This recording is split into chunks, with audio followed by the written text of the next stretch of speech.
you've spent time in the military, police, or other first responder organisations, you've probably ended up with more than a few challenge coins. And in this video, I want to share a technique with you as to how to inlay these challenge coins into wood to display them either in a bar top or a wall-mounted display. Hi, I'm Dr. Dan Pronk. I studied medicine on an Army scholarship, and then after successful completion of the Australian SAS selection course, I served for 5 years with special operations, including 4 tours of Afghanistan. On discharge from the Army, I completed a Master of Business Administration, sparking a keen interest in entrepreneurship and leading me to co-own multiple small businesses. I'm passionate about resilience and well-being, especially in the military, veteran and first responders community. I've authored multiple best-selling books, and I'm also a proud father and car lover. So welcome to my show, where I'll be discussing all of these things and more. Throughout my Army career, I was lucky enough to work with a bunch of units, both within Australia and internationally. And every chance I got, I would be swapping patches or coins with these units just for that memento, that memorabilia of that experience. And so throughout my career, I ended up with a whole stack of challenge coins. And when the time came to build my man cave, which I'm recording in at the moment, and my home bar, I wanted to be able to display these coins. So the idea that I had to inlay them actually came from when I was working in Belgium. I was on an Air Force base, and the bar there had this display. It was a glass top, bar top, that lifted up. And the deal was, if you put a coin or a patch in the top of that bar there under the glass, you got a free beer. And so I just thought this was a fantastic concept to have all of these coins and patches from different units around the world that had come to train on that base displayed in that sort of a environment. And out of that fell this idea of being able to countersink coins and other badges into a bar top for my home bar. Now, of course, there's a stack of ways to display challenge coins, the typical racks, and there's a bunch of wall-mounted type displays that you can use for your challenge coins, and these are all fantastic. The beauty of them is naturally you can get the coin out, you can pick it up, you can play with it. So the technique I'm going to talk to today isn't for everyone. There's some obvious implications of doing it, the first of which is that you never get that coin back. So once you've inlaid it into the wood and covered it with the lacquer, the process that I'm going to show in this video, then it's pretty much there for life. So you got to commit to having your coin gone and not being able to get it out and play with it. And the other downside is that you have to pick one side of that coin that you want to display. And so a lot of my coins had some great stuff on both sides, and so it was a toss-up as to which side I chose to display. But if you've got coins that you're willing to seal in lacquer and have them one-sided display for permanently in your bar or wall-mounted display, then this might be a technique for you. First of all, I want to talk through a bar top display. And so when I built my man cave, my home bar, I had this idea in mind to countersink coins into it. But before I got to that point of starting to sink the coins into that bar, there was a few steps before that. So I built the bar itself, and then got a couple of slabs or 3 slabs of jarrah, a nice Australian hardwood, and had to first of all cut them into the right size for this 45-degree bar top. So there's that prelim work there. But the other important part was to make sure that I left enough space for the armrest around the bar before I started to measure out and countersink the coins in. So I'd had a Burmese python, a Sumatran python skin in my collection of bits and bobs from over the years in my military service, and I'd always wanted to use that as the liner for this armrest around the bar. So I built a armrest for the bar. You can get moldings sometimes, so you can get a bar armrest molding that does this job. I wasn't able to find one in Australia, so I just created one out of various available moldings, but created an armrest for this bar, lined it with the python skin, And then once that was done, I could see how much room I was left with on the actual bar top to sink the coins in. And so I needed to do that process first so that I got them nice and even. If I had have tried to measure it out and sink the coins in before I did that, it would have ended up uneven because the elbow rest or the arm rest eats into the bar top to a degree. So get all of that sorted and get everything ready in terms of how your bar top's going to look, how the armrest is going to look, and then comes the time to start countersinking the coins into the top of that bar. Like anything, the outcome that you get from this process is dictated by how much planning you do, all the prior preparation that people, particularly in the military, know and love, all the P's that go into a good outcome. So take your time to measure out and lay out where you want your coins.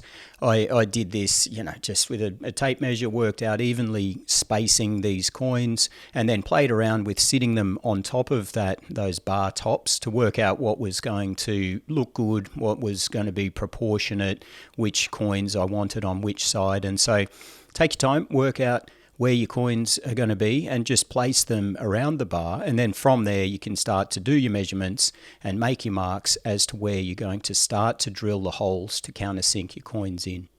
What I'd found was that with my collection, the majority of them were just nice round coins, and they're pretty easy to countersink into a bit of wood, and I'll talk you through that process and show you some imagery of that. But equally, I had a range of coins that had irregular shapes, and I also had some badges that I wanted to countersink into my bar top. And so I started with the easy stuff. So I got my coins. They were all different diameters, and so what that meant was I needed to find different diameter drill bits to make the holes to have those coins fit snugly. Now, the drill bit you want to use here is called a Forstner bit, and it's designed specifically to drill a hole that a coin will sit neatly into. So get your coins, measure them up. I used a set of vernier calipers, but use a ruler for that. But what you want is ideally to get the exact size drill bit that matches the diameter of that coin, and then it'll sit nicely within the wood there, countersunk, without too much of a gap around the outside. So I've got a range of Forstner bits that related to the diameters of the coins that I had, and then just started the process of where I had marked the center point for where I wanted each coin, working my way around and drilling the holes to be able to countersink those coins in. Before I drilled any holes at all in the bits of wood that I was going to use for my bar top, I got an offcut of that bit of wood and just had a bit of practice. So make sure you do that, get familiar with the process, how the drill bit works, what it feels like, the technique of getting it nice and even so that you're not digging a hole that's uneven, it's lower on one side than the other if you're using a hand drill, and have a bit of practice with that. And so you want to get confident with those skills before you take to the bits of wood that you want to use for your actual bar top if you're making one. When you're drilling the holes, what you want to achieve is a hole that's deep enough for the coin to sit ideally flush with the bench top, but certainly not too shallow to the point where the coin sticks up. So if anything, you want to drill it a little bit deep so that the coin is sitting below the top of the bench. But sometimes the coins have got a bit of a convex surface to them, so they're higher in the middle than they are on the edges. And so in that instance, you want to drill the hole at least deep enough so that the highest point of the convexity of the coin is at or slightly below the surface of the bar. So it ends up nice and flush for when you want to put the bar top lacquer over the top of it towards the end of the process. I found that using a hand drill, which I did for the bar top, the Forstner bit in a hand drill, I found it very difficult to get those nice and neat and perpendicular when I was drilling those holes. So invariably I ended up with one side of the hole a little bit lower than the other, but that's not a problem at all. If you make that hole just a little bit deeper so that the coin sits in it and sits below the level of the bar top, what you can then do is just use a little bit of putty or blue tack under the coin to build it up to the level you want it at. But equally, if you've got your hole a little bit uneven, so deeper on one side than the other, and the coin doesn't sit naturally nice and flat there, you can just build up one side with putty and stick the coin in, and that'll hold it in place for when you put the lacquer over the top. For the irregular shaped badges and challenge coins that might not be just perfectly circular, I found that the best technique there was to lay those badges or coins on the bench top, draw around them in a pencil so that you've got that outline, and then just slowly but surely remove the wood from within that outline. So if there was areas that were big enough to be able to fit a Forstner bit in between, I'd remove the bulk of the wood using a Forstner bit, because that's a quick and reliable, easy way to do that. But then when it came to the little irregular parts, you've got to get a bit more creative. So for those irregular bits that I couldn't remove simply with the various sized Forstner bits, I used a Dremel with a router head on it to remove irregular shapes, or just a good old chisel and hammer. So just tapping away slowly but surely, taking my time, tapping away those bits of wood, test fitting those irregular shaped coins as I went, until I hit the point where the coin would fit neatly in the hole that I'd made and I could inlay it. Now, with my Bartop, I wasn't too particular about it. I accepted that there was going to be gaps around the coins, and I didn't mind so much. So bear in mind that when you put the lacquer over the top, it's going to fill all of those holes, and they won't be as obvious as they are, the gaps around the outside of your coins and badges. So I wasn't too fussed about it for my purposes in the man cave. If you've got the skills and you've got the patience and you've got the time, then be as precise as you can and get a really snug fit. That'll look great cosmetically.